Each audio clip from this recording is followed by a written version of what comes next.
Aláròyé máa wí o. Kayeefi wọ́n gé ìka owó òkú mẹ́wẹ̀ẹ̀wá lọ nínú mọ́ṣúárì ní Ajọwa Akoko.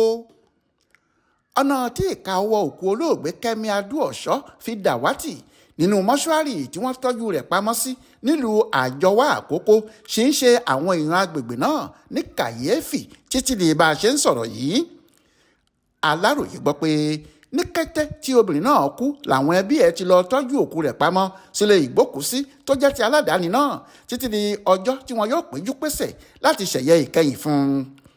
Àìpẹ́ yìí ni wọ́n ní obìnrin kan tó jẹ́ ọ̀kan nínú àwọn ọmọ olóògbé ọ̀hún, ẹni tó fi ìlú Àbújá ṣe bùgbé, pé àbúrò rẹ̀ tó wà nílùú wọn ní Àjọwá pé kó tètè lọ wo ipò tí òkú màmá àwọn wà ní mọ́ṣúárì nítorí àlá kan tí ó ní òun lá nínú èyí tó ti ní òun rí ìyá òun lójú oorun.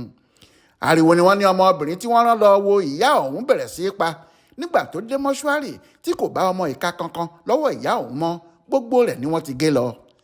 Ẹnìkan tíṣẹ̀lẹ̀ ọ̀hún ṣojú ẹ̀ sọ f'Aláròyé pé ohun tó mú kí wọ́n fura sí olùtọ́jú ilé ìgbókùúsí náà ni bó ṣe kọ̀ láti tètè yọjú nígbà táwọn ọmọ olóògbé kọ́kọ́ ń pè é lórí aago láti ṣètò bí wọ́n ṣe fẹ́ wá wo òkú ìyá wọn. Àwọn sọ́jà tó wà nítòsí la gbọ́ pé wọ́n sáré pè wá síbi ìṣẹ̀lẹ̀ náà kí afurasí tọ́wọ́ tẹ̀ má bàa ráàyè sá lọ. Àwọn ọmọ ológun yìí ni wọ́n sì ṣètò bí wọ́n ṣe fà á lé àwọn ọlọ́pàá tẹ̀sán Òkè Àgbé lọ́wọ́ lẹ́yìn òrẹ́yìn.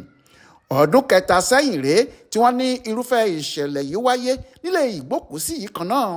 Ọ̀rọ̀ náà kò sì tíì kúrò nílẹ̀ tán tí òmíì tún fi wáyé láàrin ọ̀sẹ̀ tá a wà yìí.